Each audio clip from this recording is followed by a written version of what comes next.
चला हाँ गुरुजी ग्रह का जो बढ़ाने आ गया माने कभी ध्यान दी हो। हम तो पूरा ध्यान देने गुरुजी इशारा मार मार करे नहीं क्या करे लो बुलावे नहीं ग्राहक देखिया जी गुरुजी माला हमार तो ये पाक गइल बा। जी गुरुजी अब तो हम जाएगा पानी करे बस तू ही ने मन थोड़ा संभारबो। जी गुरुजी समारोह पूरा बुलाई बोलाई बा तो ए नमा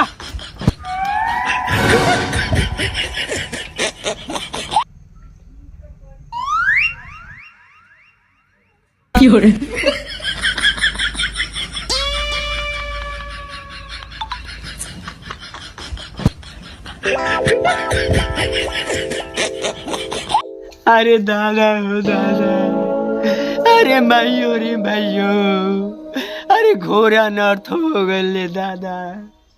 अरे यार सममा की सुतनी, अरे भिनैया के भोरवा में उठनी, अरे बुढ़वा के संगे मालूम चलो रात भर कटनी रे दादा रे दादा। घोर अनर्थ हो गई रे दादा।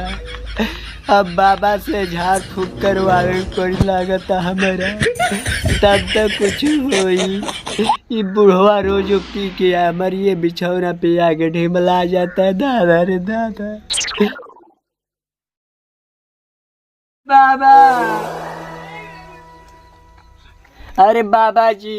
ए चला ए कौन आ गया? मैं नहीं बुला खलाया यही है दुखियारी। हाँ दुखियारी यही है। क्या हुआ है? अरे बाबा रतिया के सुतनी खाना खा के मालूम चला बिनैया उठा के बुढ़वा रहल बिछौनवा पर ढिमला के। रुको शांत रहो। अरे बाबा सब समस्या कहाँ जानते हैं।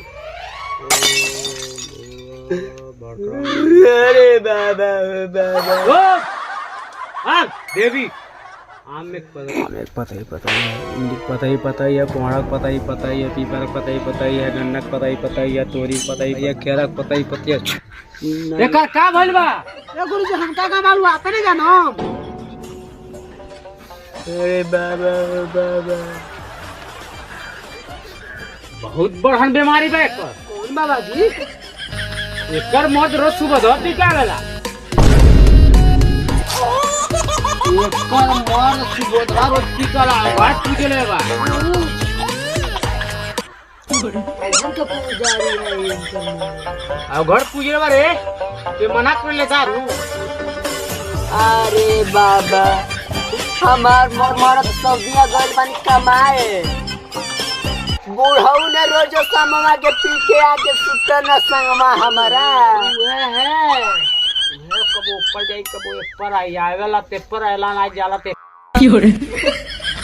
बुढ़वा माने ना नहीं ने ना ये बाबा चुप सब हो जी साला। अगला बार ये 200 रुपया कपूर 200 रुपया अगरबत्ती आ 501 रुपया चाराना के खापर लगी चढ़ा दिए।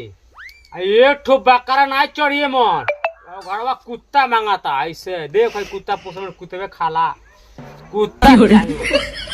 अरे बाबा हम जूता उता नजर के ना दे पाई। कुत्ता ना कुत्ता बे कुत्ता ना कुत्ता। हाँ तो बाबा कुत्ता के कितना रुपया में? हमके पैसा से मतलब नहीं बा, हमरा पैसा नहीं रहेला। बस उतना ला के तू दियो पूजा लगी बात खत्म ता सब कुछ शांत शांत से मतलब बने। हाँ बस जाओ तुम्हारा कल्याण।